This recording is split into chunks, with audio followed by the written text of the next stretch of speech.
From Studio 3 at Buzz TV, it's The Horse's Mouth with Tom McManus.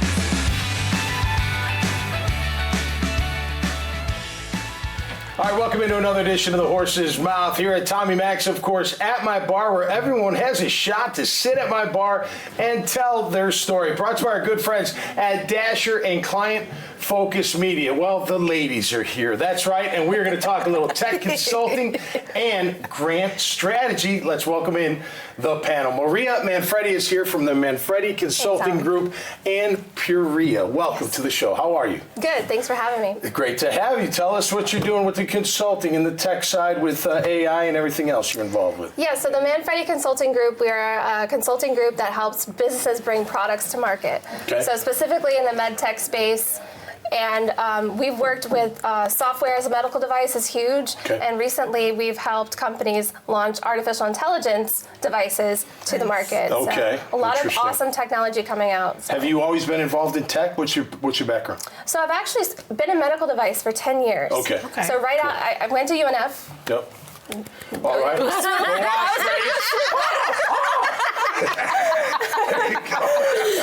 Perfect. Yeah, so right out of college, I landed an amazing job at Medtronic here in Jacksonville, medical device company. Yeah, and from there, I just gained my experience and then went into consulting after that. Okay, Yes. cool. What's the best part of your job? What do you like the best? I love bringing devices to market that are going to help people. So recently, we worked on a hip and knee implant device, and it's just really cool. We work in the U.S. and in the EU. So I've helped both markets bring devices. So. Awesome. Yeah. Great to have you on the show. Arnisha Johnson is here, manifesting on more. Yes, We're talking about grant strategy. Yes, Tell us about that. The grants in what fields are we talking about, Arnisha? So really, I mean, grants are offered everywhere and for everybody, for profit, nonprofit.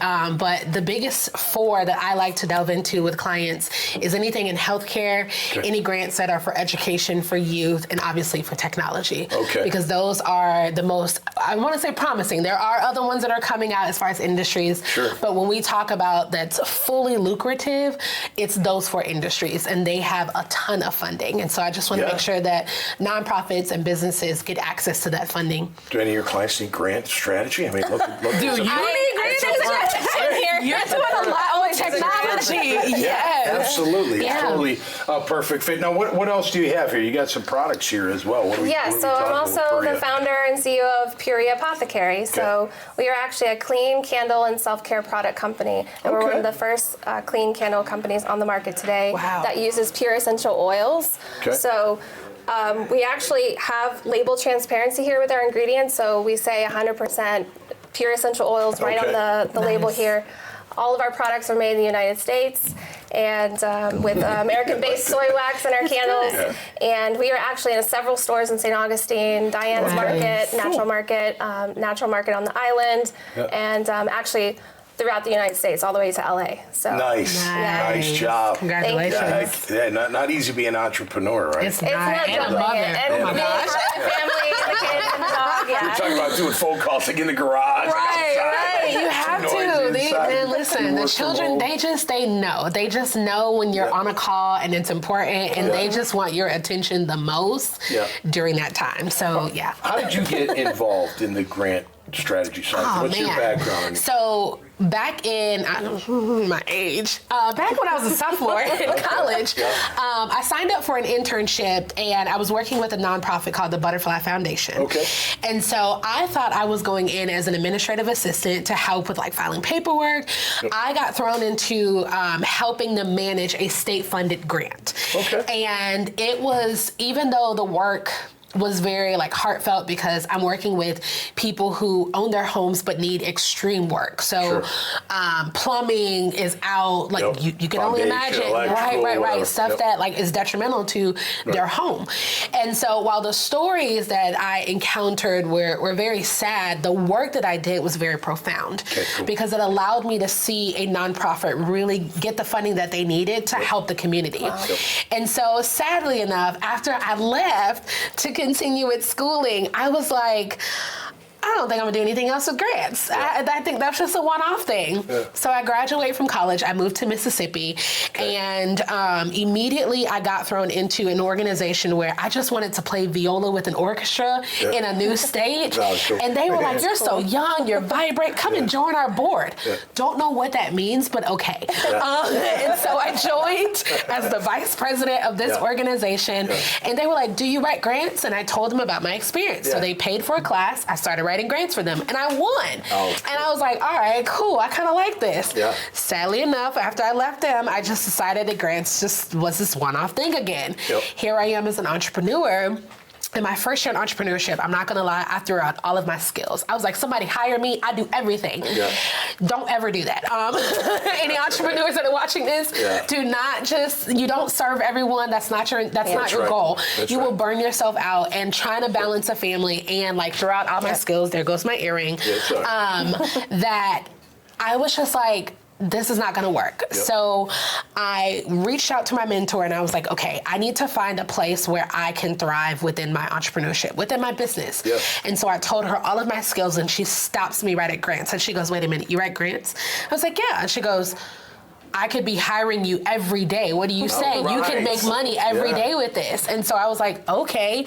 So I pivoted my business, and here I am about to be celebrating 3 years in business. And we've won over $75,000 in grant funding. So listen, we're on it. We are on it. So I got to wrap up because we're out of time. But being a woman in business, what's the most challenging thing today in 2024, do you think? Being a woman in business?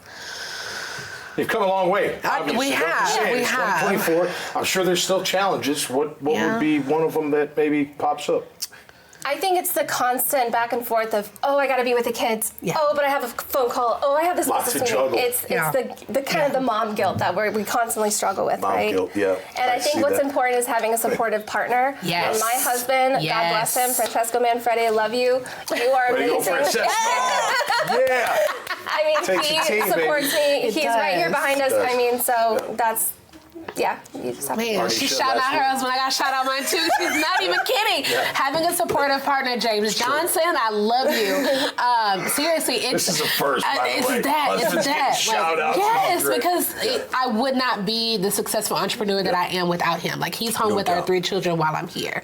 So it does take partnership. I would also say too, collaboration is big, and not just with like our partners, but just in the community. More women bonding together, celebrating one another, collaborating. We could do so much good together than apart. And so even with people like my mentor, for example, that I shared earlier, she's in grant writing too, but she was quick to hire me because she saw that collaborating could expand more than competing. And so I think for me, the biggest thing this year is more women collaborating. Come together. Yes. Cheers.